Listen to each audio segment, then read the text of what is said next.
reforms in the relevant policy areas, but they should be reserved for those who at the same time uphold the rule of law, fundamental rights and democracy, while also working on the alignment with the common foreign and security policy.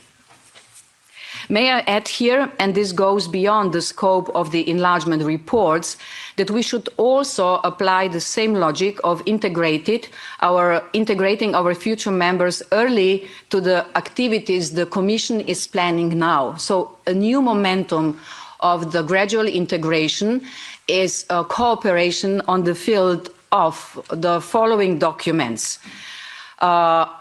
And all of them have to do with how to safeguard our democracy. In the next week, the College will adopt the European Commission, the so-called Democracy Shield.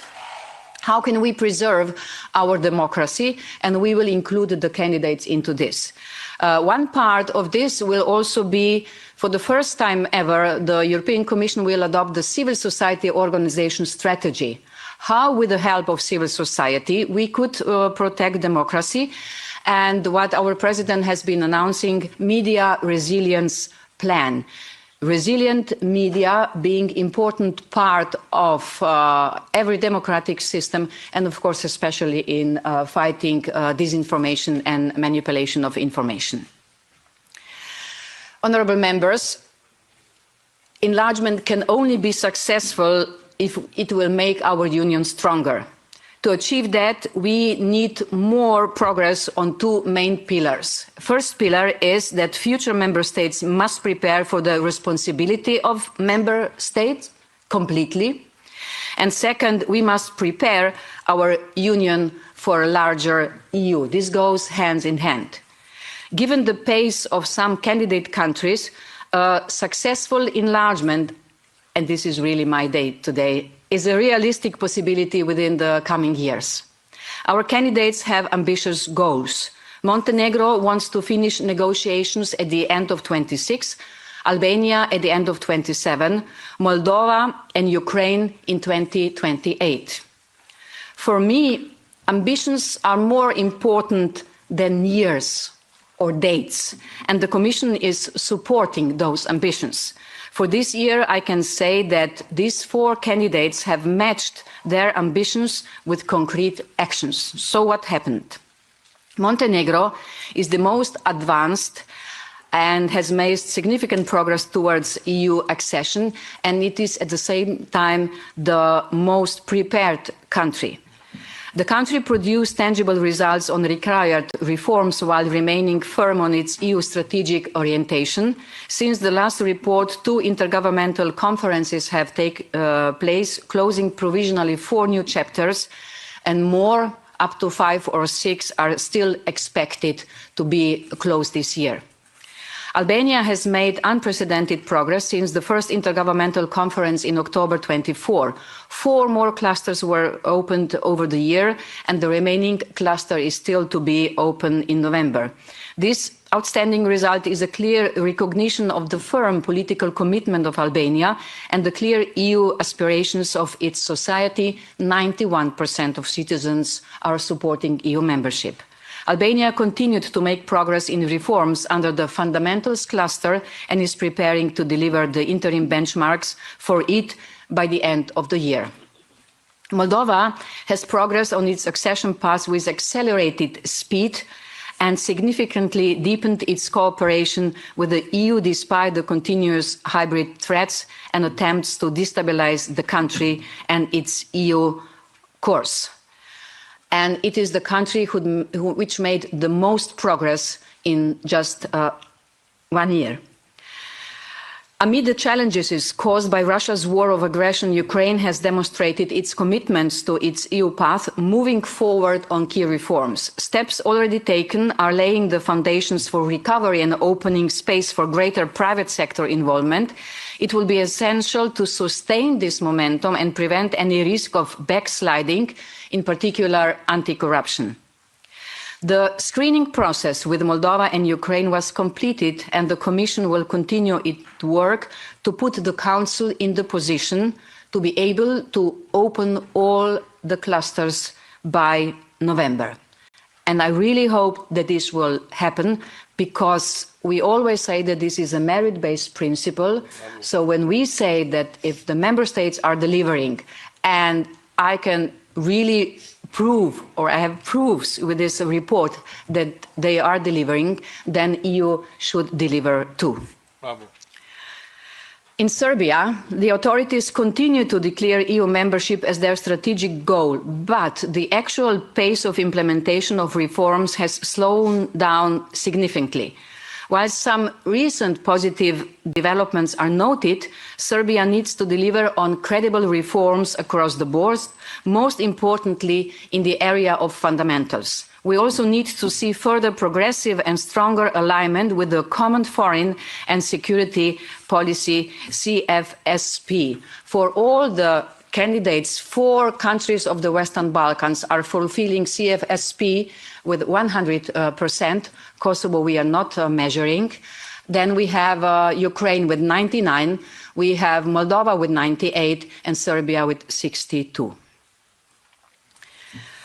It also needs, Serbia, more proactive and objective communication on its EU accession process and must avoid anti-EU rhetoric, also against the members of the European Parliament. Serbia is expected to overcome the standstill in the area of judiciary and fundamental rights and urgently reverse the backsliding on freedom of expression, on freedom of academia, as well as ensure progress on the electoral framework. This also is something what the citizens of Serbia are requesting.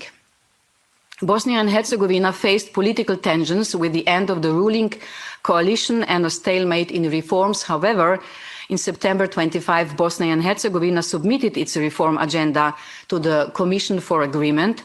Following the recent institutional changes in the Republika Srpska entity, the country has now an opportunity to progress on its EU path with, in the first place, the adoption of judicial reform laws and appointment of chief negotiator. Then we could start soon.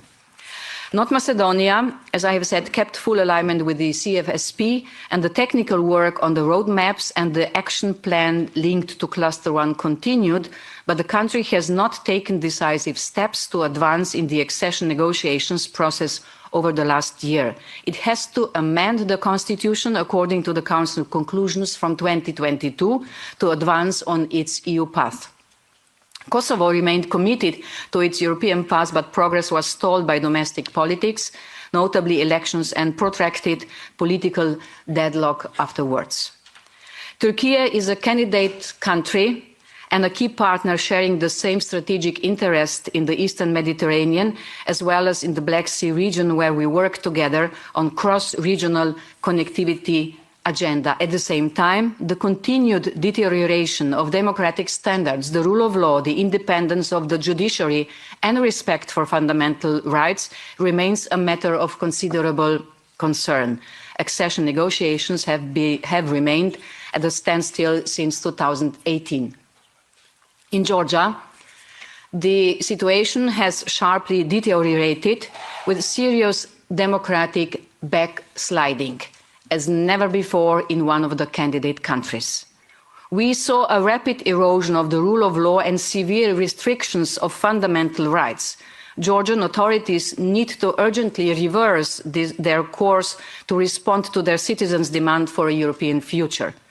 Following the last year's European Council conclusions that the Georgian government's actions have de facto led to a halt of the pre-accession process, and in light of Georgia's continued backsliding on the fundamentals since then, the Commission considers Georgia a candidate country in name only. The coming year will be a moment of truth for all candidate countries, but especially those that presented ambitious plans to complete negotiations. High ambitions come with high expectations on reforms.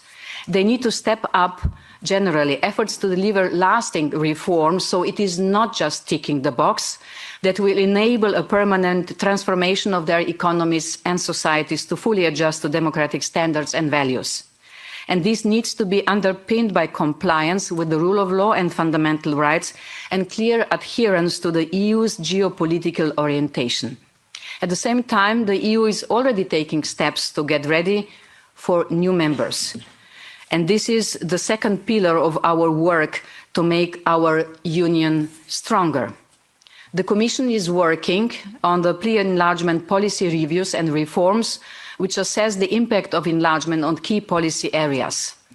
And if Montenegro maintains the pace of progress in preparations for EU membership, we will present a draft financial package for it. So, enlargement for real.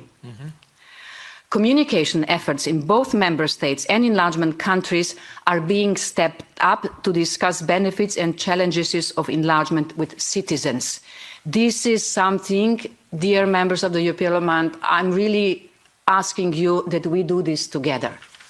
We can't enlarge without the approval of the citizens of the European Union, and this is the project not only by the European Commission, but all of us. I will be very happy if we could cooperate in this.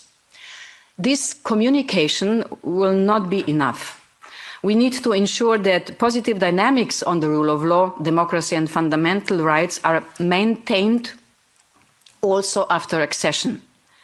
That's why, and this is also put in the Commission considers that future accession treaties will need to contain stronger safeguards while keeping the fundamental principle of equality.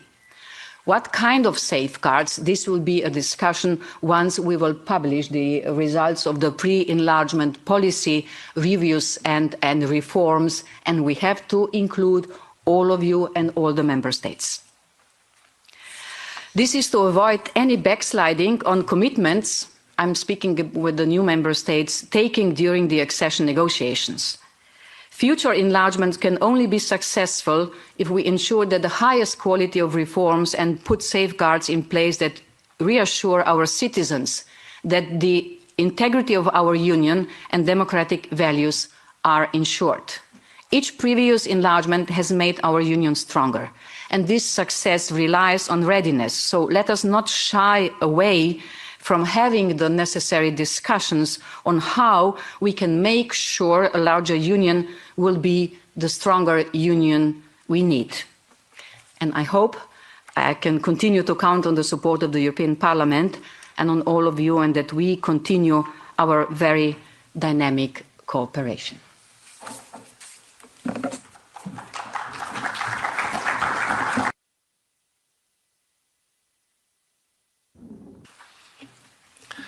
Thank you, dear Commissioner, for your presentation. Very precise, straight to the point. We now start the Q&A session, starting with the coordinators of the political groups, followed by a second round of our standing rapporteurs for the enlargement countries. The AFET coordinators have a speaking time of 2 minutes. And for those of you who are not familiar, 2 minutes are 120 seconds. And today there will be no discussions. 120 seconds is 120 seconds. Please stick to your speaking time. Be as collegial as possible. Michael Gahler, to begin with 2 minutes. Thank you very much, and apologies that I was some minutes late. Now, thank you for this very precise overview with regard to the different countries. I think there is the same rules have to apply. That is very clear. And we have challenges of different kind in different countries. When I look to Ukraine, a country in full-scale war, and still trying and managing to be on this enlargement track, I think we see in different countries also different ways to react. I'm confident, I'm happy that, for instance, in Ukraine, they react on mistakes when they make and rectify or correct it. What we've seen in the anti-corruption bodies over summer, that has been corrected to a large extent. I think I would wish that that happens everywhere.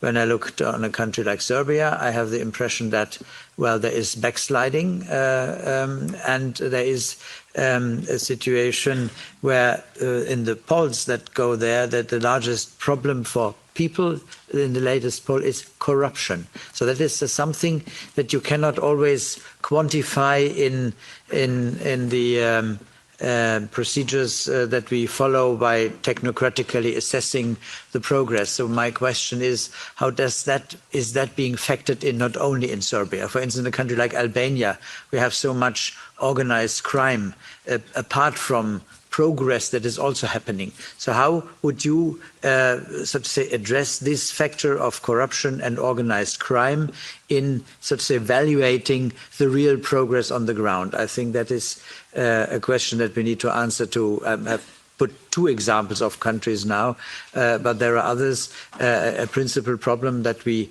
need to address in order to keep also the citizens with the process in these countries. Thank you. Thank you, Michael. That was exactly 2 minutes. Nacho Sanchez Amor for the S&D Group. Gracias, David. En esta intervención más genérica querría, I'm speaking Spanish, colleagues. Querría recordar algunos principios esenciales sobre el conjunto de la operación política.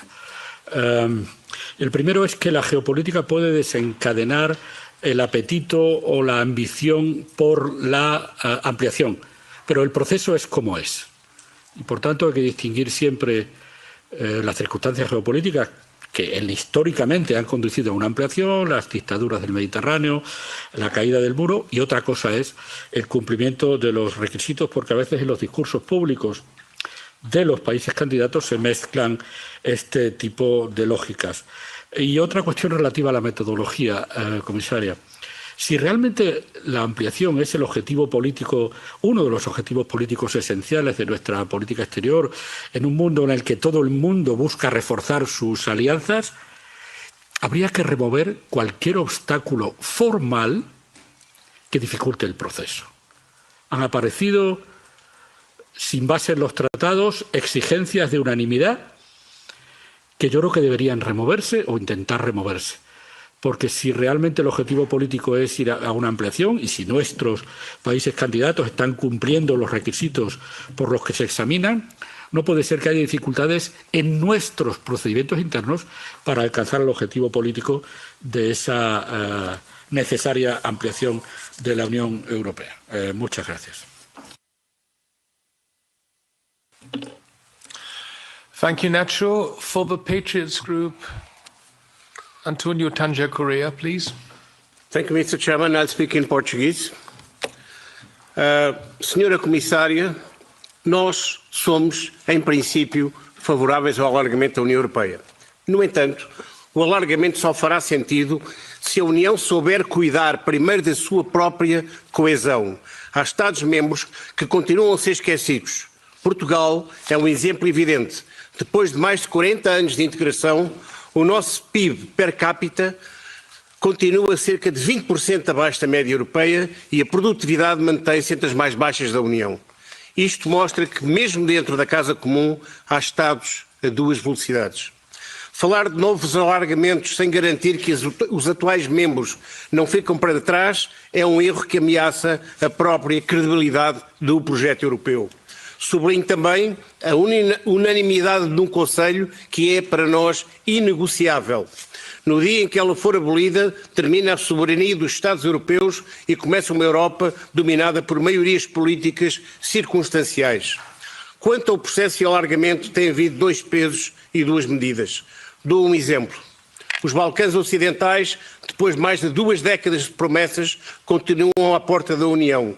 Mas vemos como, por exemplo, a Ucrânia recebeu em 2 anos mais de 80 mil milhões de euros em ajuda europeia e internacional, enquanto os 6 países balcânicos juntos receberam menos de 30 mil milhões em 2 décadas. Isto mostra, evidentemente, falta de coerência e visão estratégica, porque uma Europa que não protege os seus, que não respeita a igualdade entre Estados e que abdica das suas soberanias, não se alarga, desintegra-se. Thank you very much.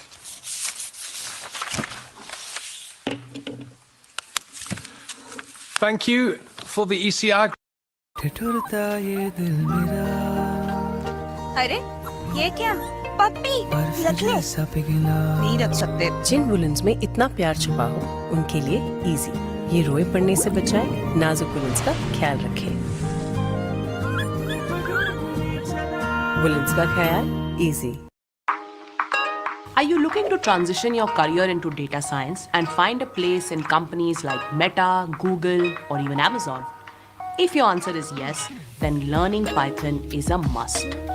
Fundamental clarity of Python concepts is the gateway to becoming a successful data scientist at any of these top product companies.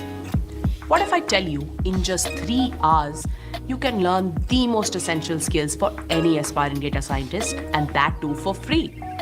Yes, you heard it right. Scala is organizing this free data science bootcamp to help you learn Python from scratch. You will also get to explore the must-know libraries used in Python and exploratory data analysis using Python. Click here to register and don't forget to attend.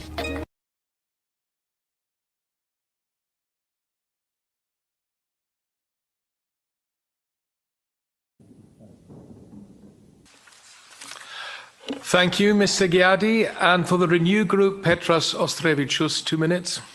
Thank you, David.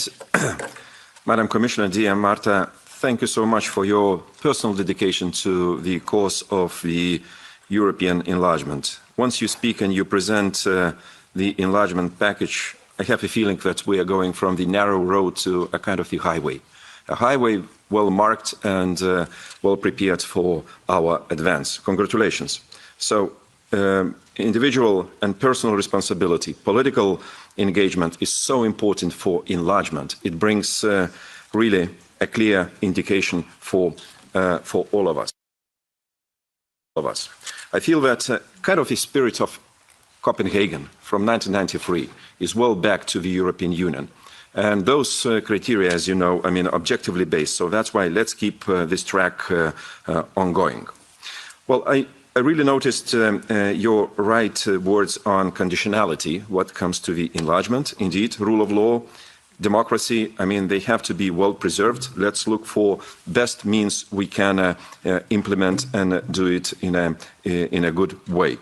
Madam Commissioner, I wish to ask you a bit more on this gradual integration, as you mentioned, on certain markets, which is really practical for member states.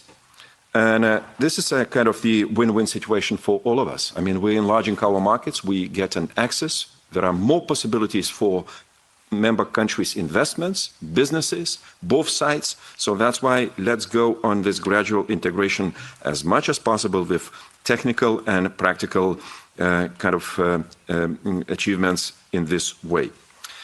Again, I noticed your good point on communication and public awareness. I think the European Parliament must more engage with the national parliaments of the candidate countries as well as member states, conveying right messages at the right time in order to promote reforms agenda and to ask those countries to obey all of that. Thank you. Thank you, Petros. Now, for the Greens, Willy Søndal is on my list.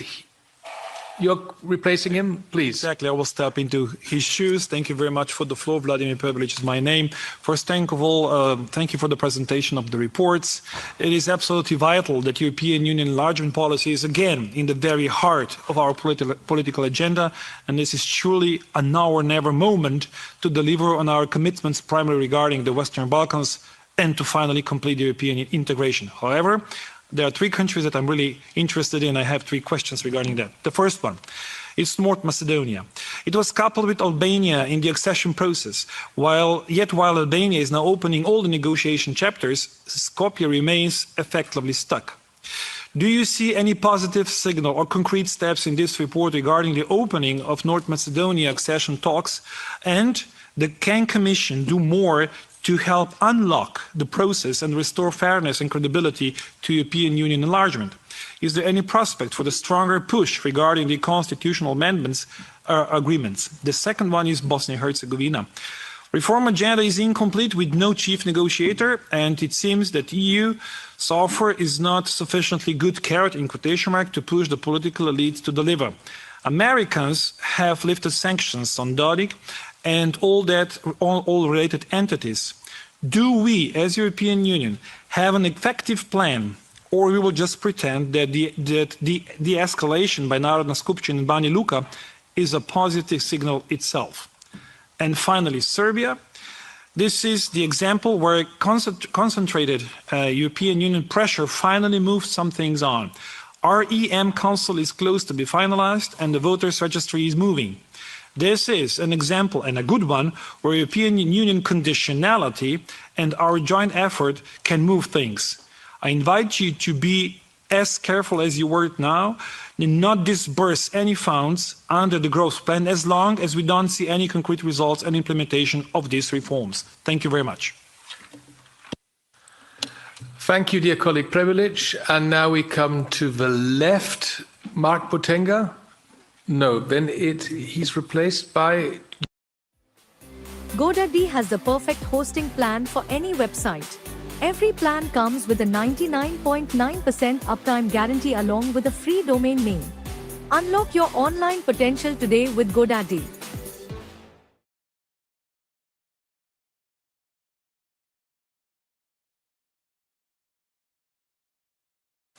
Τελικά υπηρετούμε τις ευρωπαϊκές αξίες ή προσπαθούμε να εξυπηρετήσουμε στενά γεωπολιτικά συμφέροντα. Παίρνω ένα παράδειγμα. Την Τουρκία. Η Τουρκία παραβιάζει το κράτος δικαίου, το λέτε κι εσείς. Έχει υποτάξει τη δικαστική εξουσία στα συμφέροντα του κυρίου Ερντογάν. Έχει φυλακίσει σχεδόν όλη την αντιπολίτευση. Μιλάει για δύο κράτη αντί για επανένωση της Κύπρου, στη βάση των ψηφισμάτων του ΟΗΕ αλλά και αποφάσεων των Ευρωπαϊκών Συμβουλίων. Έχει καταρτήσει έναν παράνομο τουρκολιβικό σύμφωνο, παρεμποδίζει την ηλεκτρική διασύνδεση Κύπρου-Ελλάδας-Ισραήλ, έναν σπουδαίο σημαντικό επιχορηγημένων ευρωπαϊκών έργο και την ίδια στιγμή η Ευρώπη ετοιμάζεται να της αναβαθμίσει την Τελωνειακή Ένωση, τη χαρακτηρίζει ως σπουδαίο σημαντικό στρατηγικό εταίρο και την έχει ανακηρύξει ως εγγυητή, αν είναι δυνατόν, της ευρωπαϊκής ασφάλειας και αν την Τουρκία. Και επιπλέον διαρωτούμε γιατί ακούμε, διαβάζουμε, παρακολουθούμε ότι ο κύριος Κώστα, ο πρόεδρος του Ευρωπαϊκού Συμβουλίου, προσπαθεί αυτά τα ανοίγματα των διαπραγματευτικών κεφαλαίων να τα πετυχαίνει με ειδικές πλειοψηφίες, να καταργήσει το βέτο δηλαδή. Είναι στις προτεραιότητες σας η κατάργηση του βέτο αναφορικά με τα ζητήματα της διεύρυνσης? Ευχαριστώ.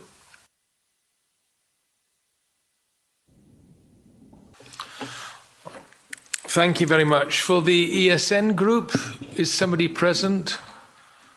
That is not the case. Then we come to our standing rapporteurs for the individual countries, also 2 minutes each. And the first is for Albania, Andreas Schieder. Thank you, David, and thank you, Madam Commissioner, to be with us and to present the report. And I have to say again that I had the feeling the last decade was somehow a lost decade because we did not proceed on enlargement intensively enough. But I'm happy to see now that there is enthusiasm and also progress, but also, let's say, a realistic and critical view on the situation.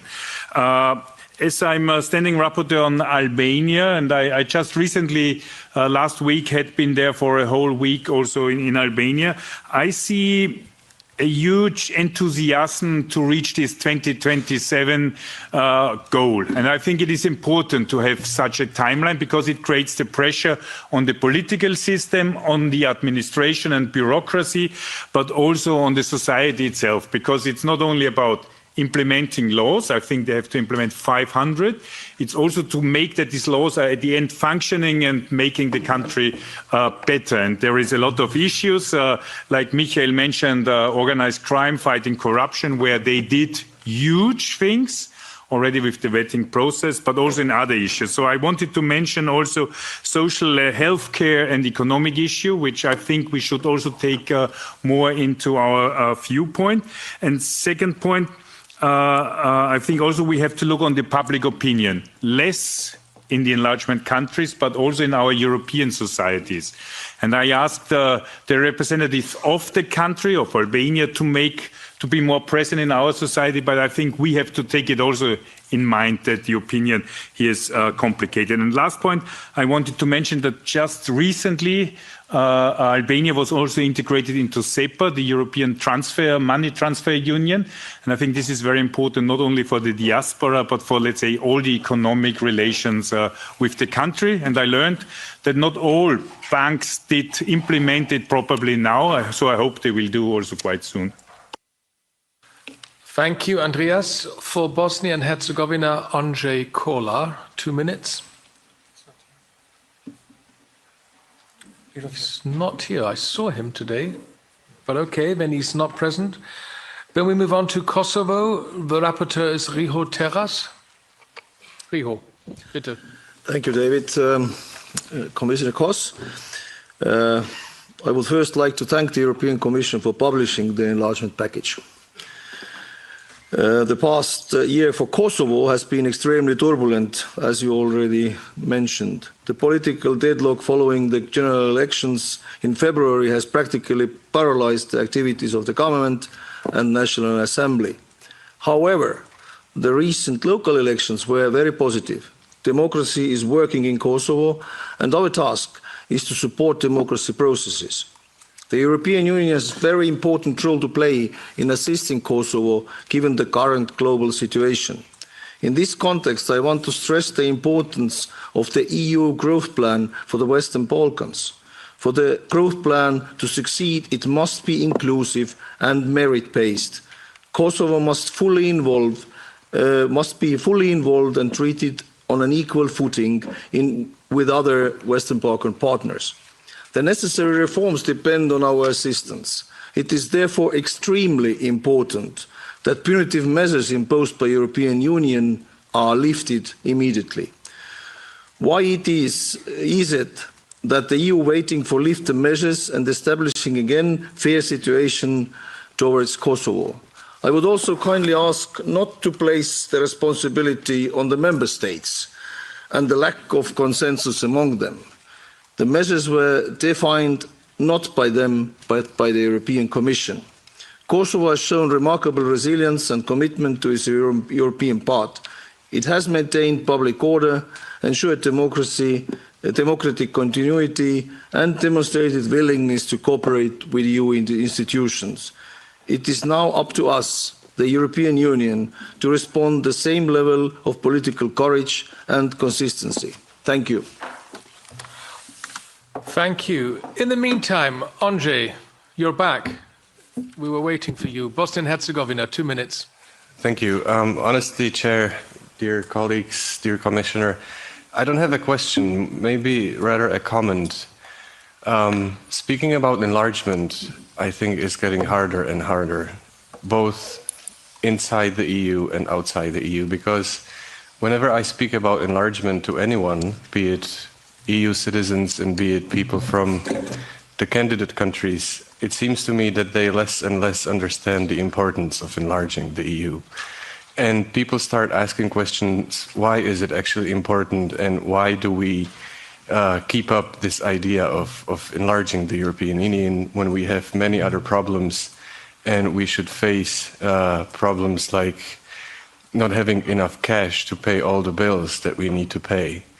And I think that maybe it's time to somehow try to explain to the citizens of Europe that enlargement is a very important security issue, and that it is of utmost importance to actually maybe speed up the process, because to what I see, to my view, many people from the candidate countries have lost the belief, the trust in the enlargement and in the EU as such, and they see it maybe as a game that we play with them in sort of postponing the process further and further on. Thank you very much.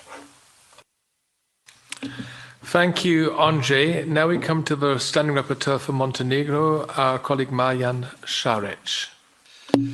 Dear Commissioner, dear Marta, thank you for your comprehensive presentation of the report. I have not read the report in detail, but I can say it reflects fairly steady progress by Montenegro in almost all areas.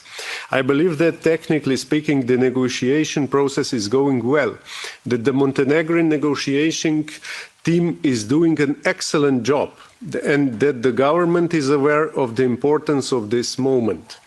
Of course, the process is not without difficulties, which are often caused by the internal political, or rather socio-political, developments in Montenegro itself. These create tensions and make the process more difficult, even though all political groups support it at the declarative level. That's as far as Montenegro is concerned. On the other hand, we also face challenges at the level of the European Union, which we must overcome, since enlargement during this mandate is essential. The idea of reforming the European Union before the accession of new members has been circulating for a long time. Realistically speaking, the only countries ready for membership, or almost ready, are Montenegro and Albania. For me, what matters is that enlargement happens, with or without reform. If we are capable of carrying out the reform, I have no objection to it, but I do not want to see a stalemate on the EU side. I also believe that the time has come to start preparing the association agreement. What do you think about this? Thank you very much, and you can always count on us. Thank you. The Standing Rapporteur for North Macedonia, Thomas Weitz, is not present, so we move on to Serbia, Tonino Picula. Thank you, David. Welcome, Commissioner Kos, dear Marta, and thank you for your presentation. I welcome also more determined and clear tone on enlargement as such, and particularly state of play on Serbia. Over the past year, the Parliament has repeatedly warned about growing polarization and erosion of democratic standards in Serbia. Just 2 weeks ago, we adopted a resolution condemning state-influenced violence against peaceful demonstrators, intimidation of journalists and civil society, and misuse of surveillance, while calling for genuine electoral reform. These are not abstract concerns. They reflect concrete realities that have affected the lives of citizens across Serbia. Corruption and impunity are not just political problems. They are social injustices that weaken institutions and drain public trust. We will still need some time to analyze all details of your report. However, it seems that the report before us confirms what many of us have long argued. Serbia's leadership must show real political will to advance decisively on its European path. Declared commitments is no longer sufficient. Reforms must not only be promised, but implemented, particularly in the fields of media freedom, judicial independence, and the creation of fair electoral conditions fully in line with the OSCE ODIHR recommendations. The negative campaign towards the European Union, including by senior Serbian officials and pro-government media, has become increasingly hostile, spreading disinformation and undermining citizens' trust in the Union.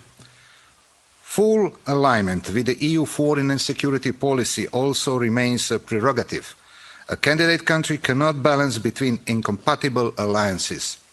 Genuine, result-oriented engagement in the dialogue with Kosovo is also of utmost importance. To conclude, my message to the Serbian authorities is show real progress, not excuses. End intimidation, deliver reforms, and open space for civil society and free and fair elections. Thank you and good luck. Thank you, Tonino. For Georgia, Raza Yuknevichiene. Dear Commissioner, thank you for your personal strong conviction about how important the issue of EU enlargement is, not only for the candidates, but also for the security and competitiveness of the entire EU. Several colleagues in the room participated in the Euronest Assembly session in Yerevan last week. It seems that Armenia is becoming a leader of European hope for the South Caucasus region, when Georgia looks like exactly what you just described. I want to invite you to respond even more boldly to the hand that Armenians are extending to us. We need to be realistic about Georgia. The Georgia dream will not return to the European path. This is the Kremlin's proxy regime. The measures we can take to help the people who have been fighting in the streets for European Georgia for almost a year are sanctions and restrictions on the free visa regime for everyone responsible, including to disinformation channels, one of which is still operating freely here. Russia Today's Sputnik are banned, but the GD channel Imedi operates freely here, spreading hate speech against European politicians. I want to know about EU assistance to civil society, because most organizations persecuted by the regime have not received any support so far. Thank you very much indeed, Raza, for your bold statement. Moldova is Sven Mikser's turn. Yes, thank you, Chair. Commissioner, thank you very much. My question is rather general, but also in this moment of time, I think Moldova specific. I think the Commission report is very good and first of all, a fair document. It gives praise where it's due, but it also provides a very detailed list of the outstanding reforms in different policy areas, the to-do list, if you wish. And indeed, the load of work ahead is huge in all the candidate countries, including Moldova. Now, very recently, Moldovan voters delivered a very clear, unambiguous, and a very positive signal at the elections regarding their commitment to the European path and to the reform agenda. And what is more remarkable, they did so in face of a massive interference and misinformation campaign coming from Russia. Now, you very rightly said that it's important that while enlargement must remain a merit-based process, it is also important that we, on behalf of the European Union, live up to our end of the bargain. Now, the Commission has assessed that Moldova, just like Ukraine, is ready to open 3 clusters, first, second, and sixth cluster. And we know that the political decision to do so is not solely in the hands of the Commission, nor is it in the hands of this House. So my question is, what can we do what more can we do to make sure that we do not frustrate these very legitimate hopes of Moldovan people, but also people in other candidate countries when it comes to living up to our end of the bargain? Thank you. Thank you, Sven. Now, Michael Gahler is also the rapporteur for Ukraine. Do you want to add something? Then now. Well, briefly only. I mean, it's the only candidate country in full-scale war, and still we follow, and rightly so, we follow a quarter-wise implementation of the Ukraine facility in exchange, also financially, in exchange for implementing the necessary reforms. And insofar, we have a leverage and are not giving money for free. How would you assess their ability that in spite of the war, they can actually not only pass the legislation in the Verkhovna Rada, but also implement it on the ground? I mean, we are aware of the situation of bombardments and so on. So how do we factor this aspect in? I mean, we cannot arguably expect that the same way to implement it as is if the country was in full peace. So is there a kind of political rebate when it is passed, or do we apply the same standard as if the country was indeed in full peace?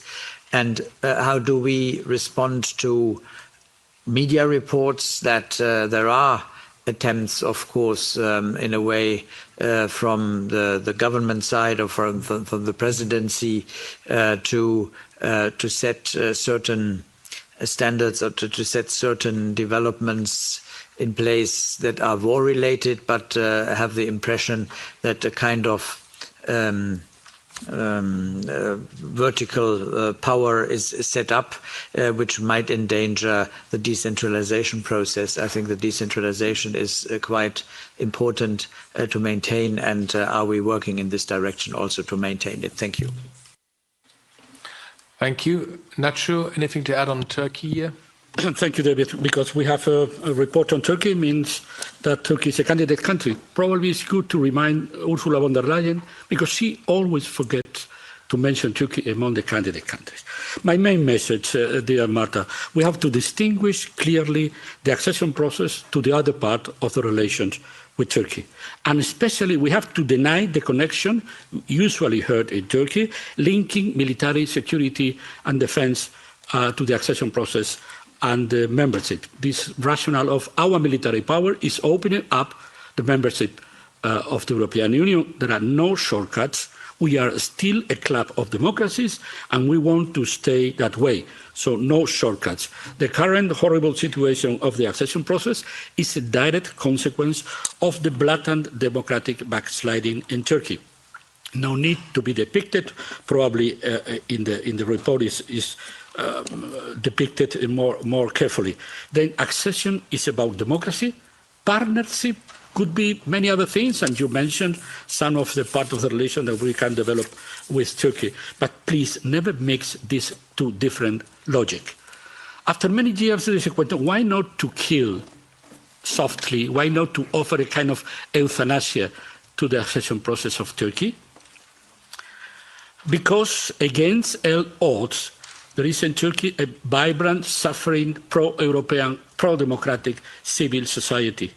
And to close formally the process is to kill the hope of many millions of Turkish citizens wanting to join us after completing, for sure, the accession process. In the meantime, thank you for your report. I'm ready to engage with your services if needed to complete the complementary report of the European Parliament. Thank you. Thank you. That concludes the statements of our standing rapporteurs. Dear colleagues, it's already 5 minutes to 2. We want to give Commissioner Kroes the possibility to answer to some of the questions for 10 minutes. That's why I'm very sorry, I'm awfully sorry, but we cannot give the floor to any further colleagues. Commissioner, it's a very busy day. We would like to thank you that you came directly after the college meeting. That wasn't always the case in recent years. We appreciate that very much. It's a very busy day for you. I know you have to leave on time. So you are now at the floor for roughly 10 minutes, and then we close this meeting. Thank you so much, Mr. Chair, dear members. I'm sure we will have enough possibilities in the future because this report will be with us for the next year, until the next report. But generally what I want to say, of course, I wasn't able in 10 minutes going through the whole report country by country very shortly to name all generally why we do these reports. And I will just tell you, there are thousands of hours of work. We have been working across 33 DGs and more than 10 EU agencies to deliver something what we really can count on. So this is for me a very important tool. First, to see where the countries are, what is their progress and what needs to be done. And when we are critical in some cases, these are our candidate countries. These are my candidate countries. We do these recommendations or we are critical because we want them to advance. It is not that we give hope on any of the candidates. But of course, they have to deliver. And both sides, as you have been saying, so it is merit-based, what we want from them, and we are really demanding, but they also have to deliver. Mr. Gahler, yes, indeed, corruption is a red line across all the candidate countries. So our focus is on track record. We follow precisely the figures with the indictments, prosecution, and so on. So because anti-corruption field is in the fundamentals, meaning that we cannot close negotiations without once again going very, very much into deep. Yes, there was a setup in Ukraine. They have been doing this much better. I am full of admiration for Ukraine. As you have said, this country is at war and is delivering on the reforms. Sometimes they come some month later, but this is not a problem. I think that it is good that all the candidates feel that we are with them, and we also are offering the technical support, and they get it. It is not just about the money, but the money means sometimes really a lot, especially in establishing some agencies or institutions which haven't been there. For me, the most important insights, one of from Moldova, Sven, has been that Moldova has been successful now for 5th consecutive time, especially because already stronger. जब हम algo की बात करते हैं तो हम 3 तरह की स्ट्रैटेजी बना सकते हैं: ऑप्शन स्ट्रैटेजीज, इंडिकेटर स्ट्रैटेजी और support resistance strategy. My name is Asim Singhal. I'm an options trader and a proficient Python developer specializing in automatic trading. You need not be a coder to learn automatic trading, as I've trained more than 5,000 students and guide them to success in their trading journeys. And now I invite you for a 2-hour live workshop. So go and register right now for the masterclass in the link given below, as the slots are limited. See you there.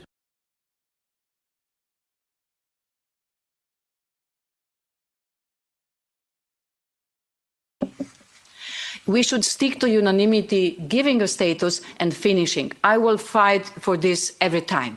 But for sending a letter, so one of the solutions which could be now enabling Open Cluster 1 or all the clusters for Ukraine and Moldova would be that we would get a mandate commission from the Council that we can go on the working level.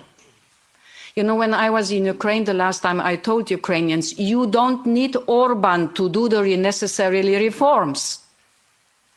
And we can help them. I hope that we will be able, together with the presidency, reach this agreement that on the working level, we can go on working cluster by cluster. And when all the conditions will be met, then we open also officially. It is indeed a lot about security. We should communicate this much more. And also, Andrzej, I agree that we should also work on the trust.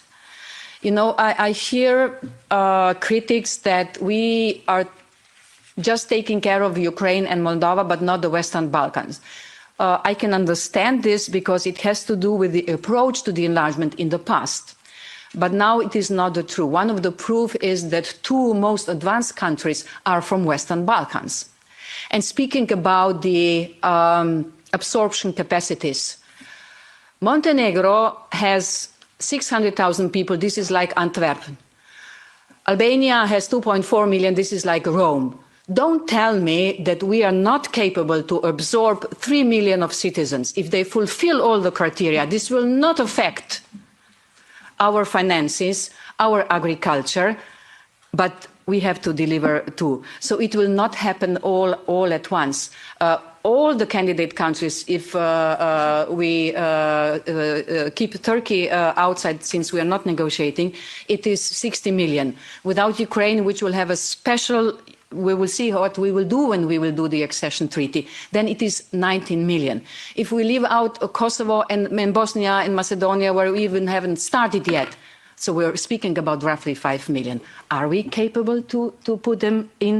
I think we are, under the condition that they, of course, deliver. Peters, I agree with you. We go somehow back to the Copenhagen criteria: stable economy, institutions who are really to defend democracy, and the third, who are ready to survive on the European market. And of course, I'm the first one who is concerned about the concerns in the member states. We cannot do the enlargement against the citizens of the member states.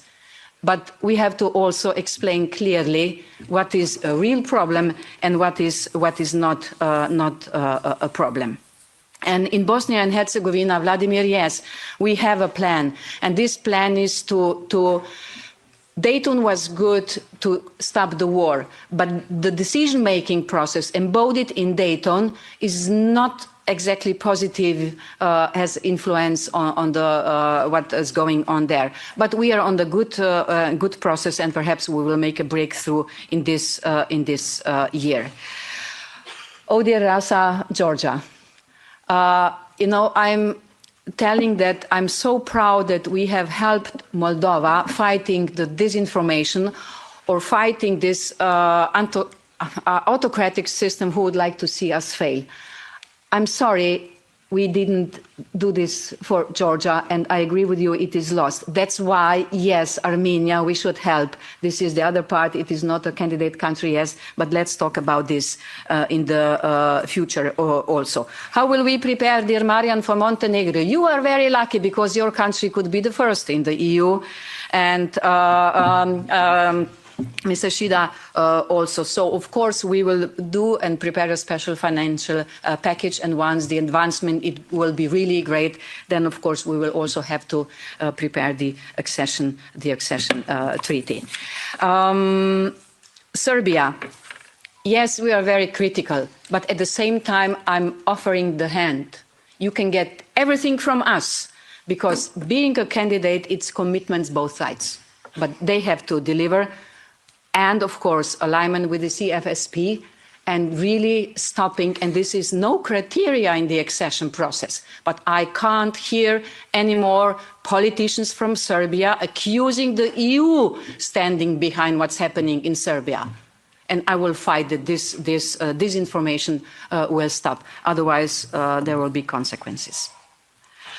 I don't know if I answered all, but really I'm looking forward to all the exchanges, and please follow what is going on in the countries.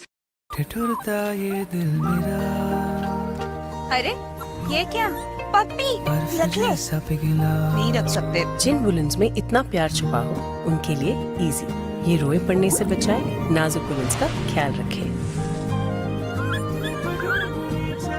वुलेंस का ख्याल easy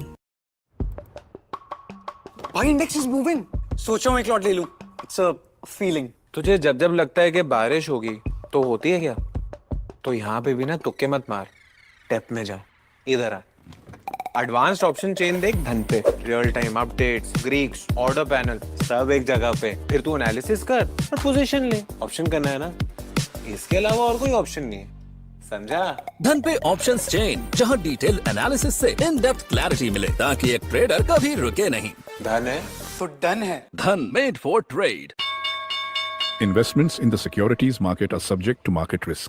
Read all the related documents carefully before investing.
you.